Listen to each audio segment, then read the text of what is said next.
Hi everybody.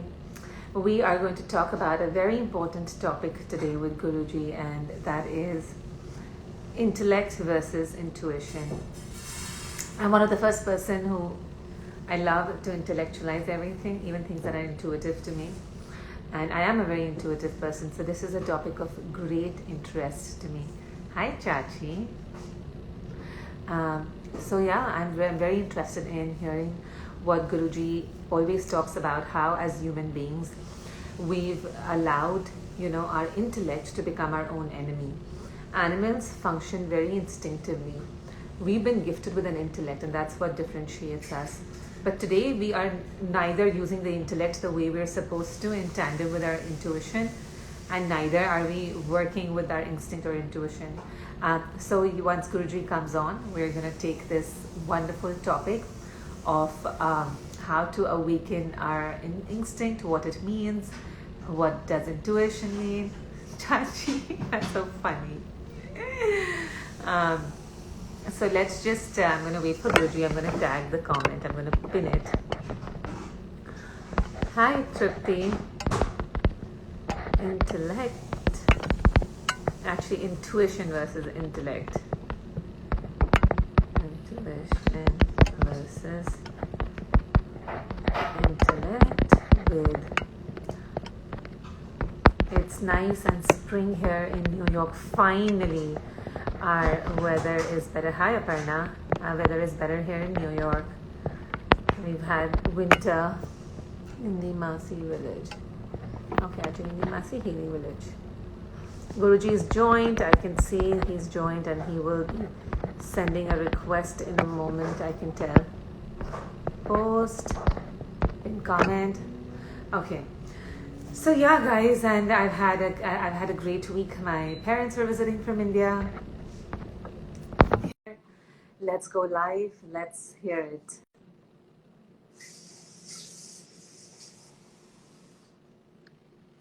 Pranam, Guruji. Pranam, how are you? I am great, Guruji. How are you doing? Doing well, thank you. Is the volume okay, Guruji? Yes, fine.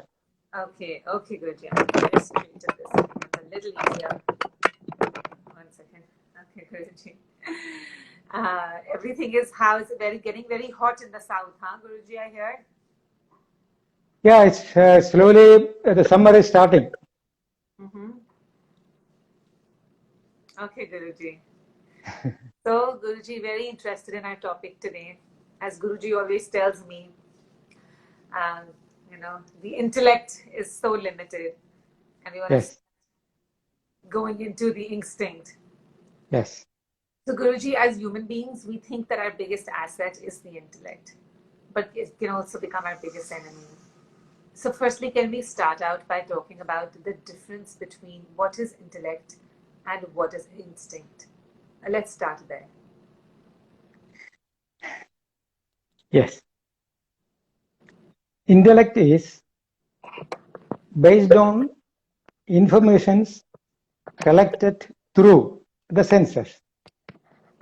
What you see, what you hear, what you smell, what you taste, and what you touch. These are the 5 senses through which we are getting informations from nature. Analyzing this, we have like what we saw and what we heard. This is always based on comparison. Right from the beginning, what we heard, what we touched, and informations are collected, it is kept as a memory. A new thing comes, we will compare this with the existing one and the new one, and we will decide whether we have to accept it or not. Based on that, if it is accepted, it will be kept in one storage.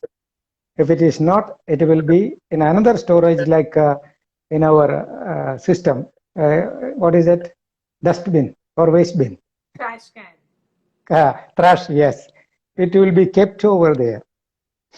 Doesn't mean that it has gone. Huh?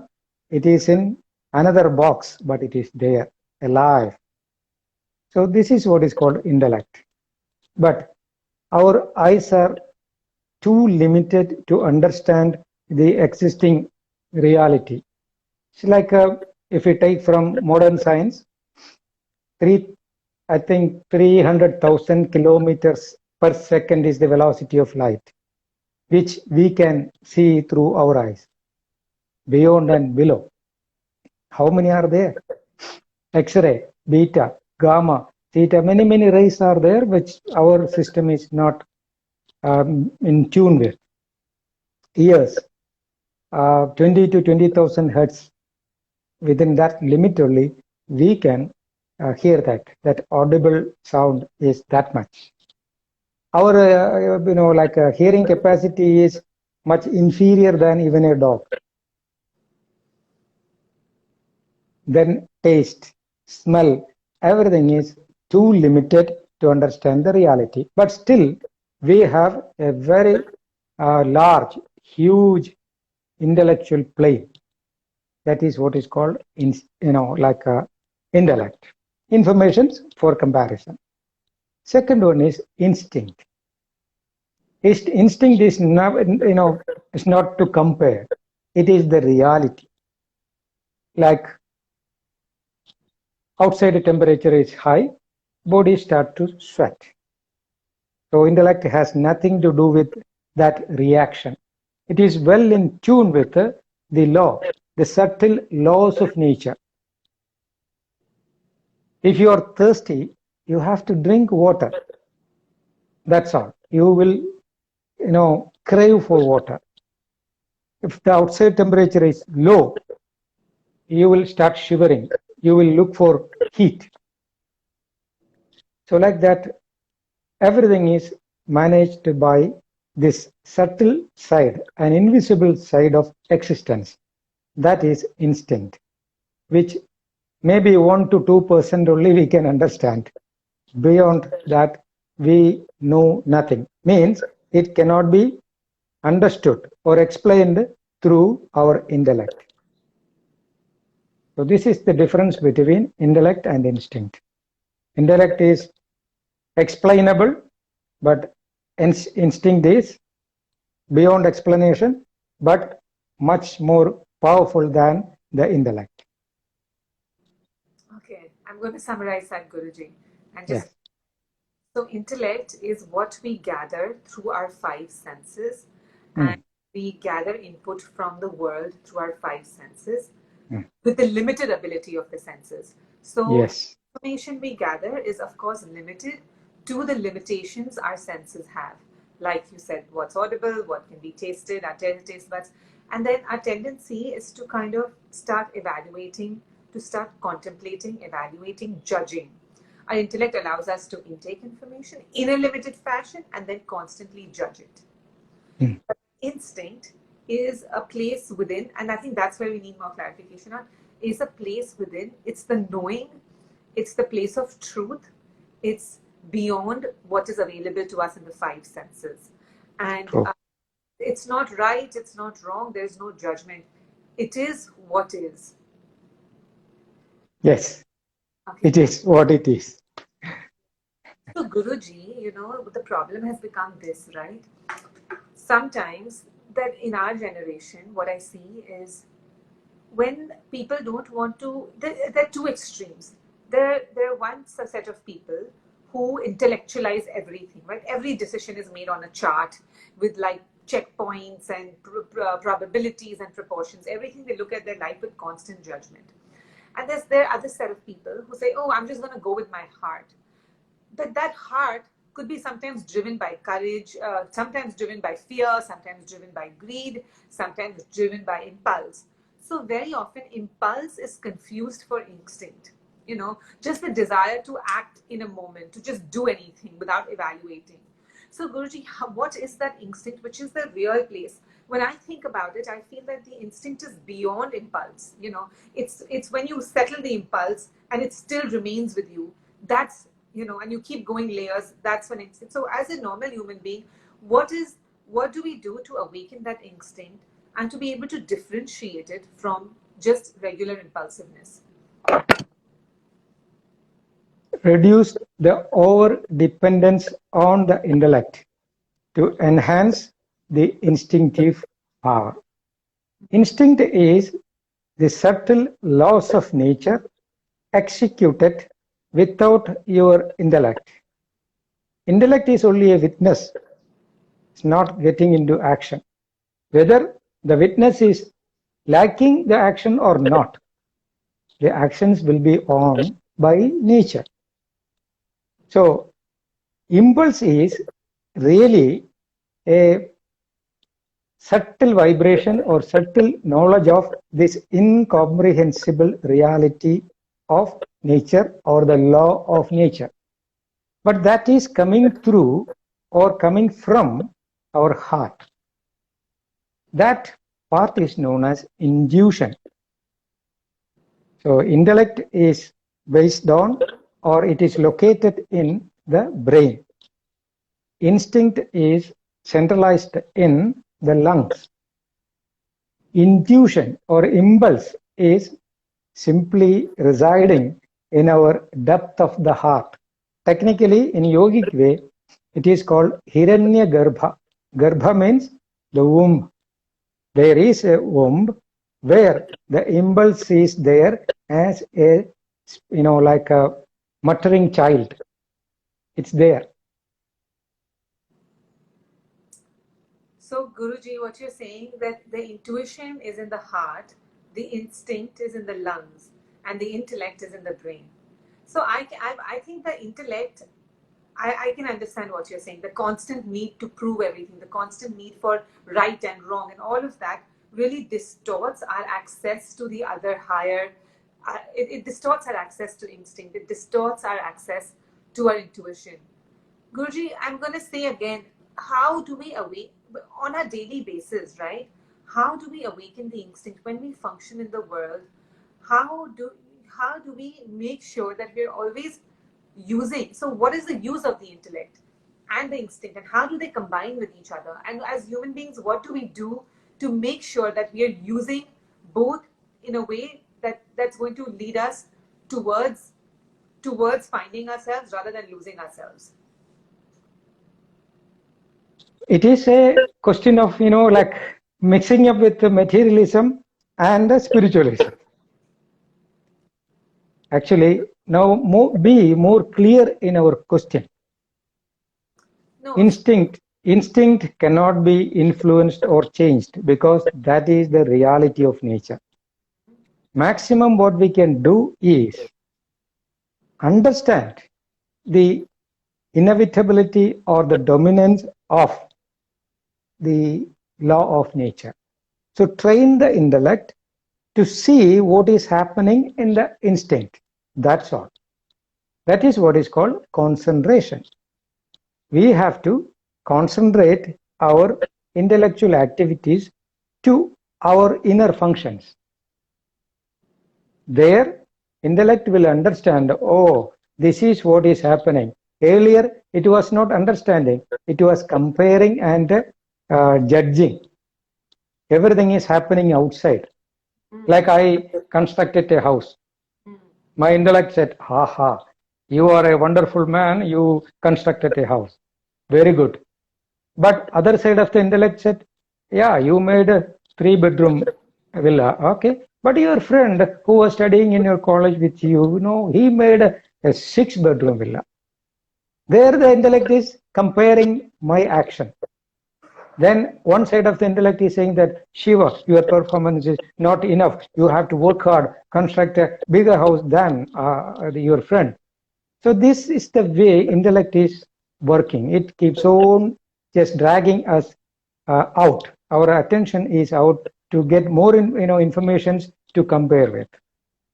But here we have to put a deliberate effort to withdraw the running nature, the wandering nature of our intellect from the external object and train the intellect to focus within our system, how the heart is beating, how lungs are functioning, and how our glands are working.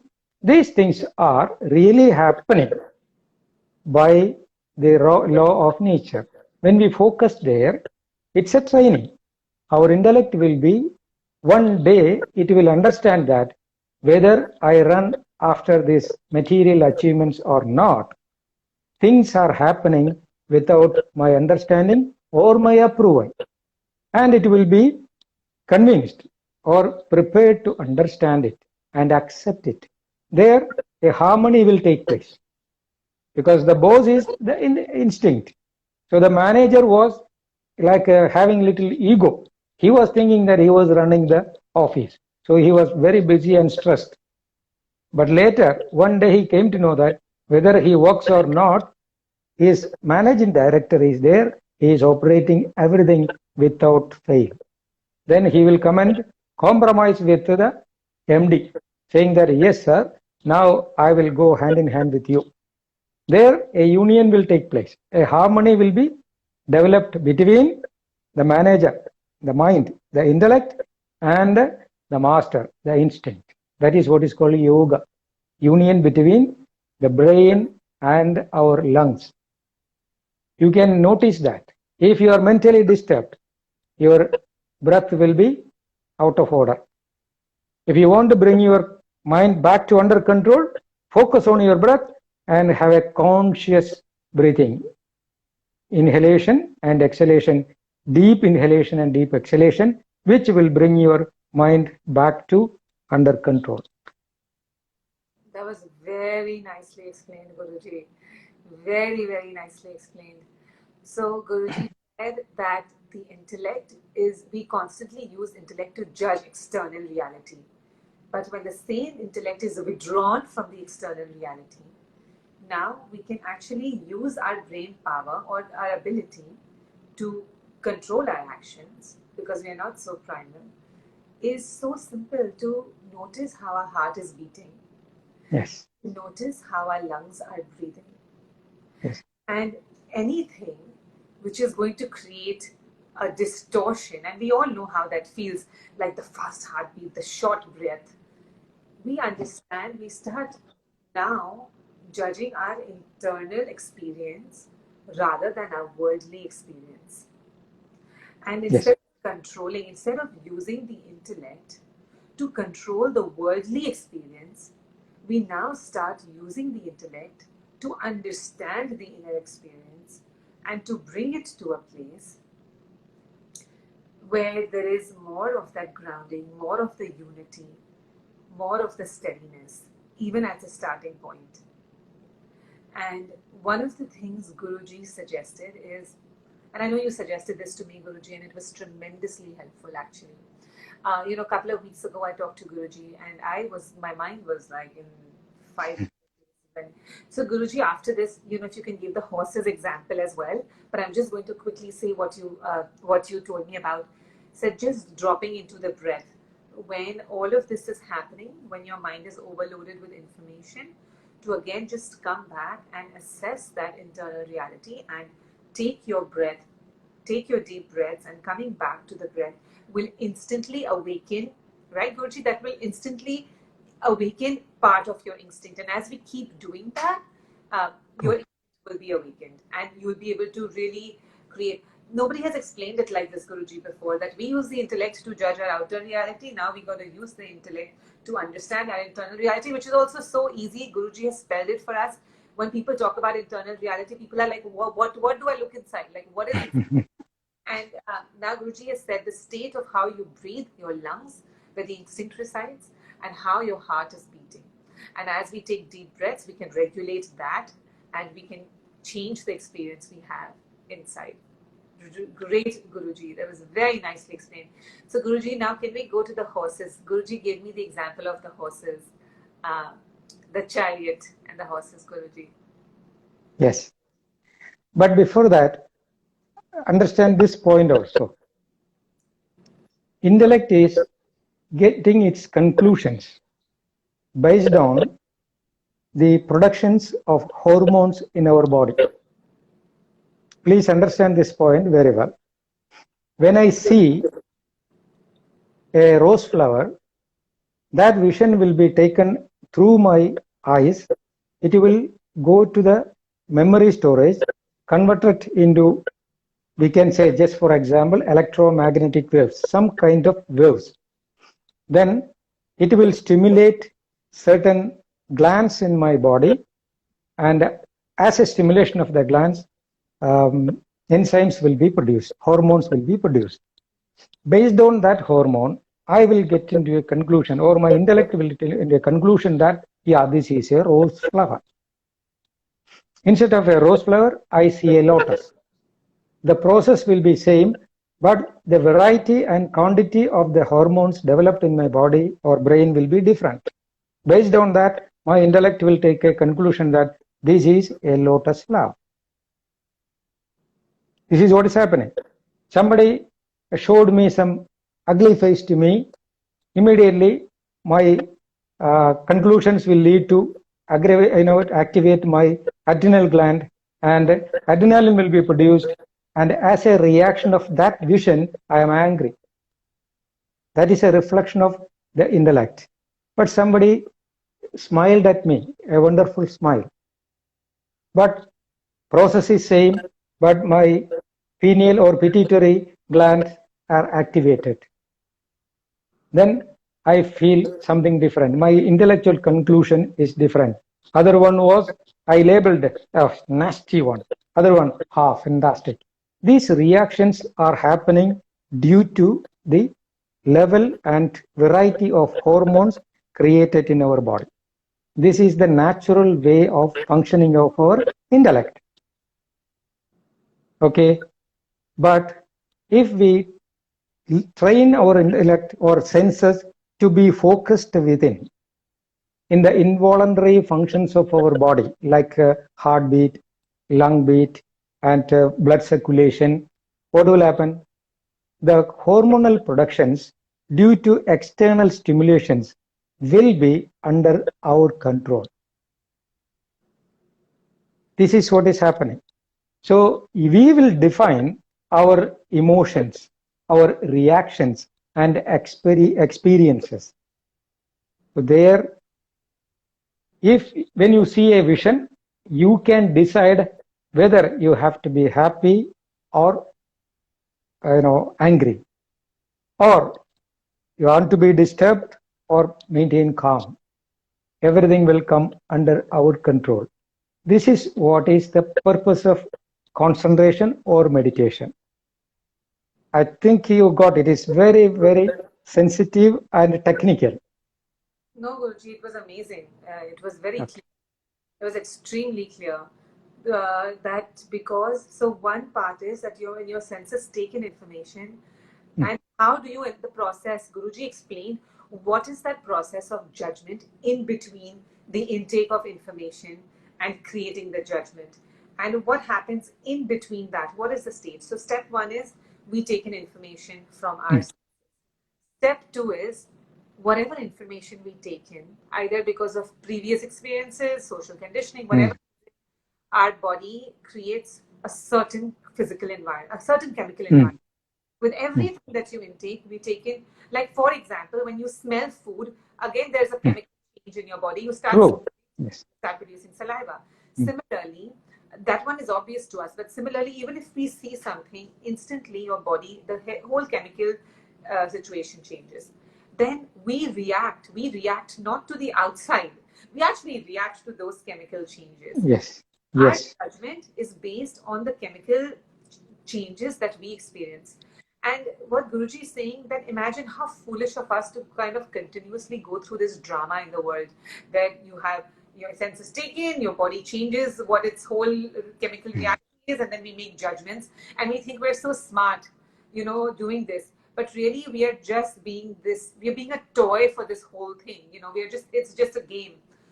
So, but instead of that, if we are able to really maintain that inner environment so it's not so volatile, we can create a system, a meditation practice, a breathing practice what Guruji recommends, so that the inner environment is very, very steady, or through the monitoring of the heart and the lungs. Then this process that continues to happen with every stimulus, you have a crazy chemical reaction, that level will start going down. We will experience more equilibrium. And when we do that, the place that we will exist more from, the instinct and the intellect, will find a good union, because the intellect is looking within rather than looking outside. Yes. Their intellect is reacting in a compulsive way because we are trained like that right from our childhood. We are trained to be with intellect. So it is like something like a default system. When I saw a rose flower, it's already by default, it is declared that it is a rose flower. So I have no control over that. It's happening compulsively. But if I am trained, I can decide whether it is a lotus flower or a rose flower. That is a conscious reaction. This is the only difference. Whether you want to think happen things as a default system or manual, control. So when we control everything, each and every change and understanding in our system in a conscious way, you are succeeded. If it is happening in a compulsive way, you are addicted or being the slave of nature. So play of this hormone. Pranaapanayor granthi rajabethya vidiyade. Granthi means gland. So there are visible and invisible glands in our body, active and dormant glands in our body. So we should be able to control these glands consciously. That will make you the supreme controller of your own existence. Means you have that much power, self-control, power of self-control. When you start controlling everything for yourself, who you are something different than your ordinary consciousness, where yoga says that is the omnipotence, sarva shaktitvam. Each and every, even the technology of your growth of your hair or the maintenance of your nail is being controlled by yourself. It's a conscious action. It's not happening spontaneously. So that is what is called the omnipotence, sarva shaktitva. When we experience that, for experiencing that level also, we have to activate certain hidden dormant glands in our body. The first gland is the root chakra. There is a subtle gland near the perineum in our body. So when we focus our mind, like you have a cracker in your hand, okay? Cracker for Deepavali. But you don't have a yes, firecracker. You don't have a matchstick. Don't have a matchstick. How? Yes. So how you will, use that firecracker? You can't. I mean, the firecracker is there. Yes. But if you are having a magnifying glass and there is sufficient sunlight or powerful light, what you can do? Yeah. Focus that light and stuck on that the needle of the fire. Then it will catch fire. Correct, no? Hopefully. Same way, we have hidden firecrackers within our body. Millions of firecrackers, which are called marmas. Marma means technical points. We have a magnifying glass. That is our mind. Use that mind to focus within the body wherever you want. Basically, as a beginning, focus it in the perineum, Muladhara. There, as you get more, concentration, heat will be produced. That marma, that area, that cotton will catch fire. That is what is called Kundalini awakening. When the main gland catch fire, as a consequence, other sub-glands will be catching fire. This is what is called chakra piercing. When the whole glands catch fire, that is what is called illumination. you are illumined. That's what clearly said. Like thousands and thousands of suns are risen together. What kind of light energy will be there? So like that, you can experience the whole universe as a cosmic flame, a cosmic star. Then you will be dissolved into that. Only that light will remain.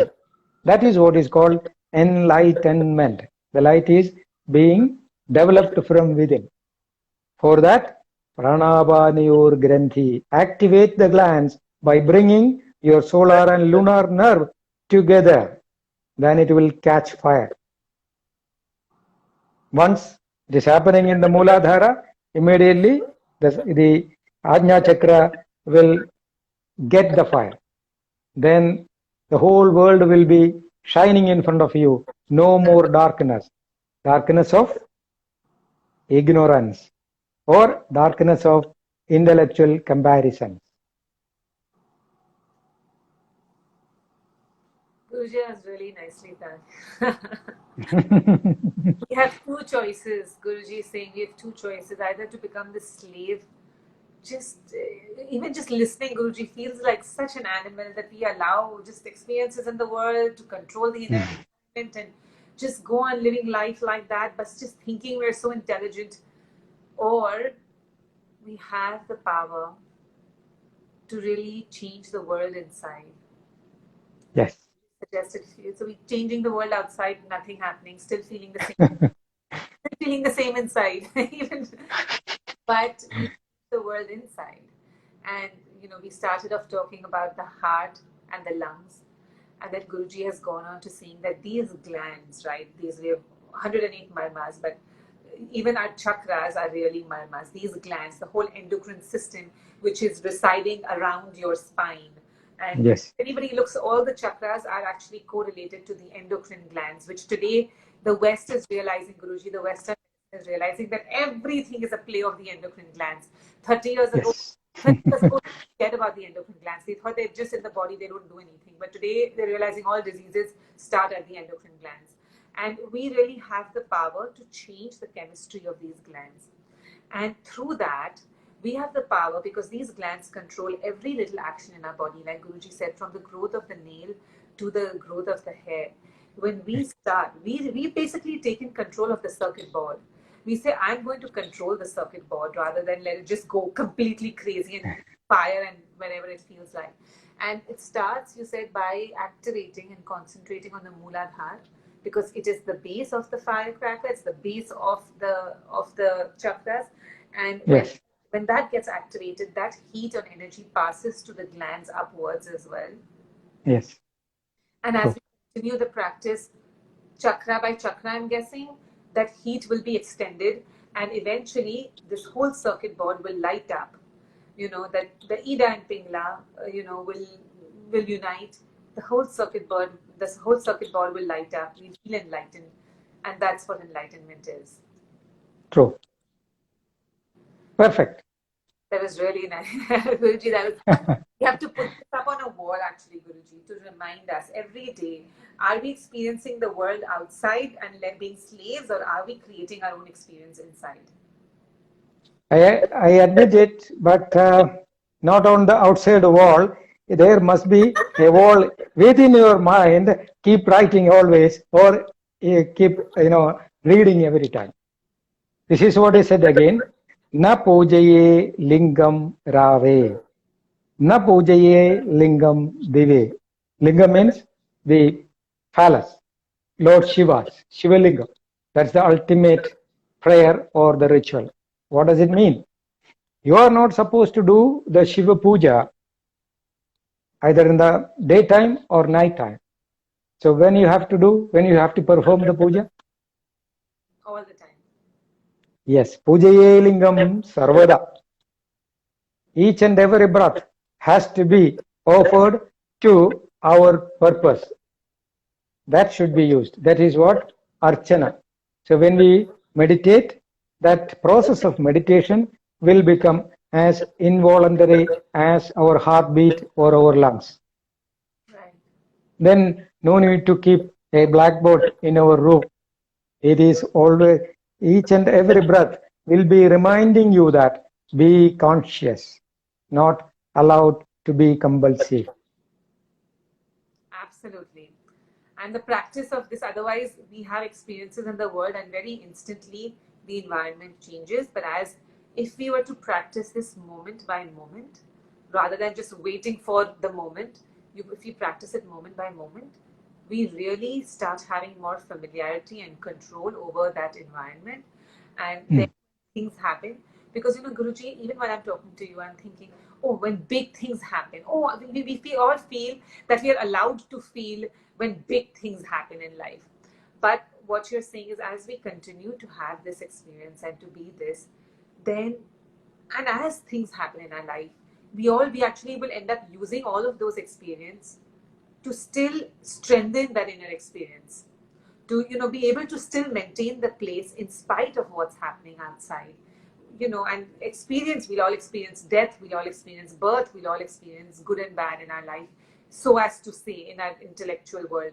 But as we keep the power of the regulation of the environment inside, we will find that equilibrium with all experiences, and to be done every moment conscious instead of compulsive. Yes. Conscious every moment, not compulsive every moment. And when you become conscious, there is no compulsiveness. It's like a night, the darkness and light. When you become conscious, it's like light, where darkness is the absence of light. So when you become conscious, nothing can happen in our system as compulsory.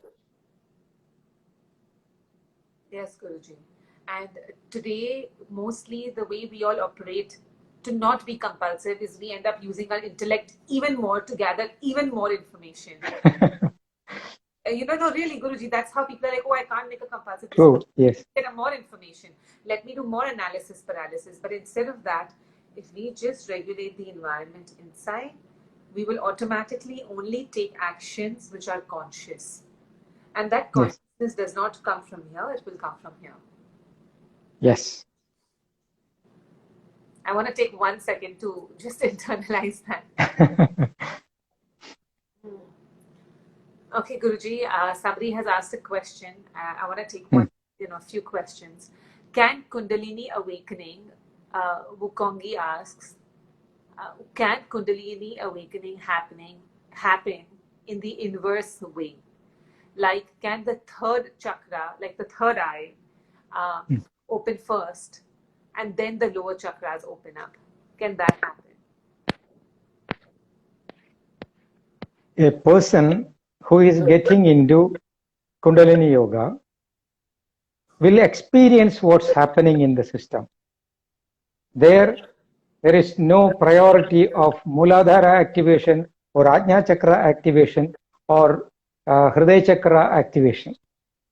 But from my experience and the teachings of our reliable masters, the first activation will take place in the Muladhara. Once that Muladhara is activated, as a second one, we feel the activation in the Ajna Chakra. When this Muladhara and Ajna Chakra get in tune, slowly certain other sub-centers, Upachakras, will be activated.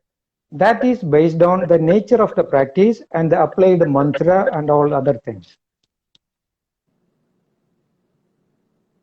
So what you're saying, that the Muladhara first starts activating, and then directly it's this also Ajna Chakra. probably like two ends, the Agya Chakra and the Muladhara, like not two ends really, but they basically are related because this is where the union happens of the two, either the Ida and Pingla. So they both kind of get stimulated, and then everything in between then gradually opens up.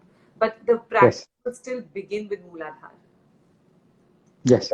It is like mother is going to see her husband in the office. Mother is in action. She went to the office, but first she will see Even though husband is sitting inside, she will see the private secretary. Then after through the private secretary only, even the mother is reaching to the father. Same way, Kundalini is activated and it can pass through the Ajna Chakra only, because there only we can understand what's happening. Ajna means like commands. So what is happening in Sahasrara and what is happening in our Mooladhara, these are all instinctive impulses directly linked with the law of nature. That is the reality. But our intellect is not capable of understanding that. So we trained our intellect and it became capable of understanding the reality. So meditation is the training for the intellect to understand the reality. That's all. So when the Mooladhara is activated, immediately the private secretary of the master will be aware of it. And then the private secretary will come to know that I am only a medium who is just observing the play between the master and the mistress. That's all.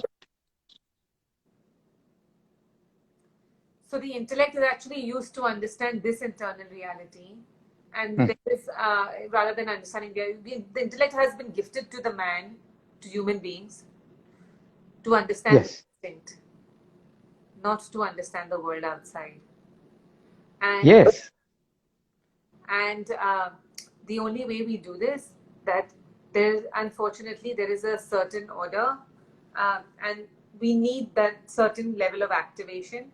That spark starts beneath before it can reach here, and then once it happens, then you become you're a witness. You just realize this is happening and you're not doing anything, but this is the process, and that's what it takes.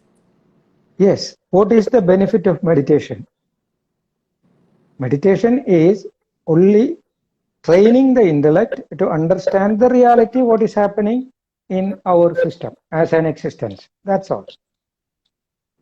Yeah, we have to constantly remind ourselves, Guruji, we have to constantly remind ourselves that as human beings, we've lost our way so much that we really feel like the job of the intellect is to understand and master and conquer the world outside, and not even know. But it's really the reason why human beings are the only species that can attain nirvana, that can find ourselves, is not because we can be experts in the world, but because we have the ability to really understand the inner world and unite with that. And what a great opportunity. And if we use this to master everything in the world and do it, and all that, Guruji, you said can happen, we can still be able to do that through conscious action, keeping the environment as regulated as we can keep the environment inside. Then the action in the world, we can do whatever action, and that's fine. It doesn't matter.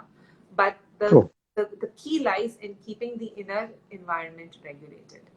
Yes. Okay.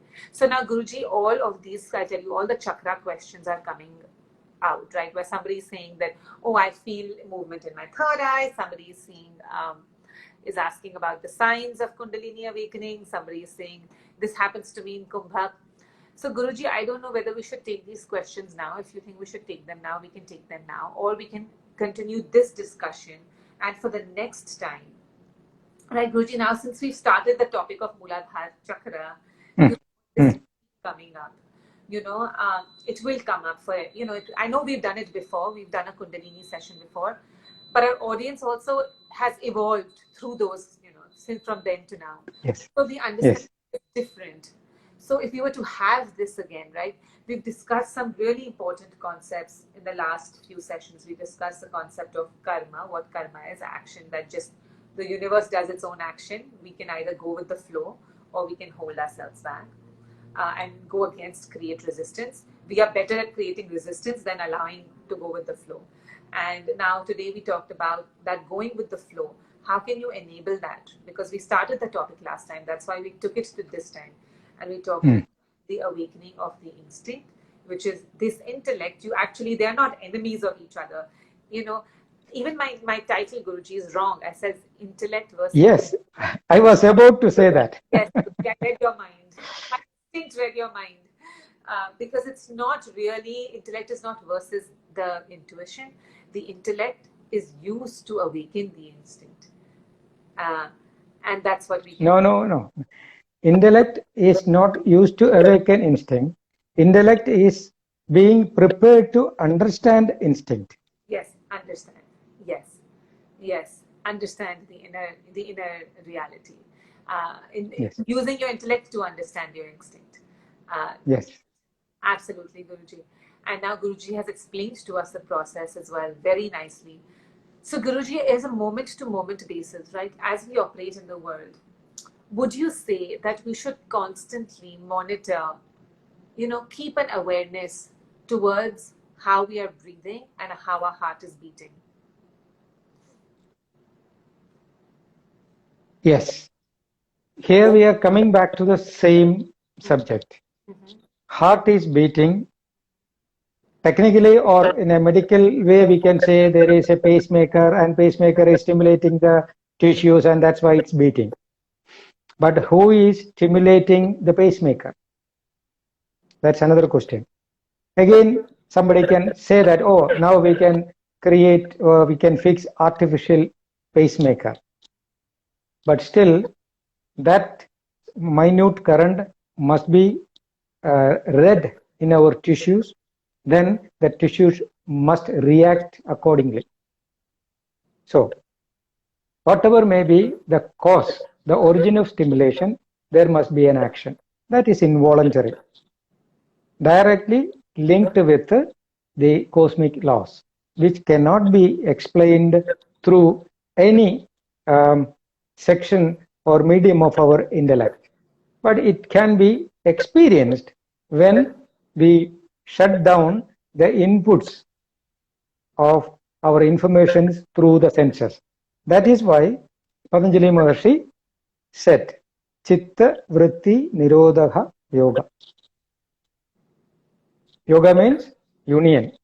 Will happen when we arrest the inputs of the informations. Okay? Then mind will be focused in the function of heart muscles. There we will come to know how heart is beating and from where the energy is coming. Then when we focus our mind in our lungs, when we do the proper pranayama, Nichala Tattve Jivan Mukti means we have to arrest the expansion and contraction of lungs. Nichala means stillness. There mind will be withdrawn and it will be focused within the body and that particular tissues or cells. There we will come to know how these cells are being created. Now intellect is explaining that, oh, I have seen the cells through the microscope. Arey Baba, you saw the cells through the microscope means using your eyes. It cannot be seen through any one of the equipments. But if we rely on equipment, definitely we will reach to a stagnation. Technically, it is said in scriptures, anavastha dosham means there is no end, there is no clarity, there is no confirmation through any kind of senses. Like when we see a bacteria through a particular microscope, just for example, it may be having one body, one horn and one tail.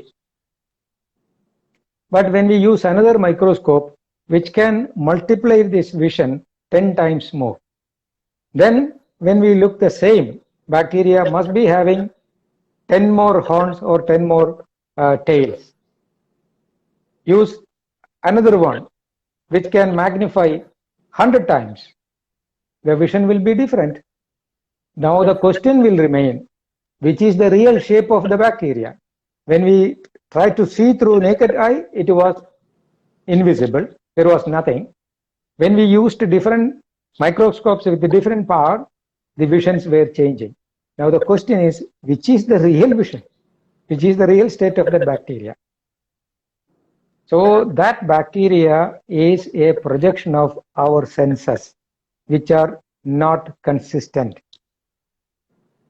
Same way, when we see a cell in our body through microscope, we can explain, oh, these are the properties, then the enzymes are there, then that one RNA, DNA, many things we can say.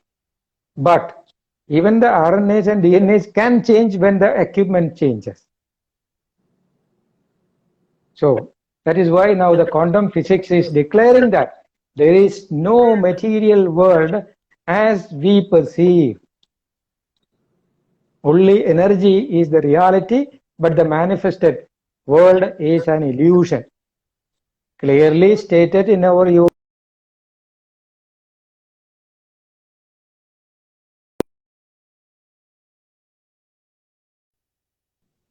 Is it okay? Is it visible and audible? There was a lag. Yeah. Yes. Yeah. So this manifested world is an illusion, mithya. Then what is reality? The state of energy. But energy is beyond our explanation. But when energy manifests, we can see through our senses and label it like hearing or seeing or smelling or tasting or touching. Wow, Guruji. I'm also realizing from just our conversation that when we allow, so firstly, our senses, I just want to summarize because I think this is a very important discussion. I'm just going to give quick steps. Understanding the limited ability of our senses is the first step. Understanding that this is all the senses have their limitations, tremendous limitations. And we are trying to use these senses to experience the world outside, just not even possible. We're allowing that to control our inner environment, and this is what Maya is. It's not even. This is not even real. Trying to experience something which is not even real. It's just through the limited use of our senses, mixed with our social conditioning and experiences, and then we're just kind of becoming puppets of this whole reality. True. Instead of that, what we realize is that you can use the same very intellect, which is a gift, to disengage your senses, understand the instinct inside, regulate that environment, because not doing that, Guruji, is making me feel right now that the more we indulge in this play of the universe, the more exhausted we get inside, the more tired we get inside, because we are constantly creating such big chemical shifts in our body. In the morning, you wake up, kids are getting late, another chemical shift. You cross the road, you see something on the road, another chemical shift. You reach this, like you drink your tea, another chemical shift. That's why we're tired by the end of the day. We're exhausted by the end of the day. If we were to live our life just regulating inside and just everything, Maya would become just watching a movie. It would feel like watching a movie, and you just kind of enjoy and go with the flow rather than get exhausted in the play of the universe. Yes. You are in you are in a cinema hall, but unknowingly you are wearing thick glasses, very dark glasses, and you think that you are going to enjoy the cinema. And as you entered in the cinema theater, you are banging everywhere without knowing that you don't have clear vision, and your real intention to enter in the cinema hall to enjoy a cinema. But instead of enjoying, you are banging everywhere. When you banged your knee, you cursed that, oh, I banged my knee. Then you changed to other side, you banged your back. Then you said, oh, another pain. Then you backed with somebody. So you keep banging, and these hormones are developed, and you are frustrated, angry, and you are out of control. But when you recognize that you are wearing wearing thick glasses, just remove it. Then immediately you saw the whole hall, and you saw many friends over there, and without banging anywhere, You were chit-chatting with your friends and moving and finding your seat and sitting comfortably and enjoying the movie. Life is like this. So the cinema theater is there, movie is on, your friends are around you, everything is there. But the problem is you are not seeing things because of the thick glasses. And day by day, moment by moment, we are banging to somewhere and we are cursing ourselves. Remove it. Removal of that thick glasses is meditation. Simply sit and focus. Then you will see the significance and essentiality of the law of nature. Then you will go effortlessly. You will enjoy your life. That's all. Guruji, that was really lovely, really, really lovely. That Guruji is telling us, he's reminding us, it doesn't mean you cannot live in the world. It doesn't mean you're saying, I'm going to shut off from the world and I'm going to do this. All you have to do, we can navigate through the world seamlessly. Yes. We are not living in this kind of allowing this hormonal chemical play to dictate Yes. decisions. The minute, Yes. basically today what we're doing is allowing the hormonal play to dictate our decision making and our navigation. But Yes. if we settle this, then the navigation becomes instinctive, it becomes easy, it becomes with the flow. So again, guys, once again back to creating this.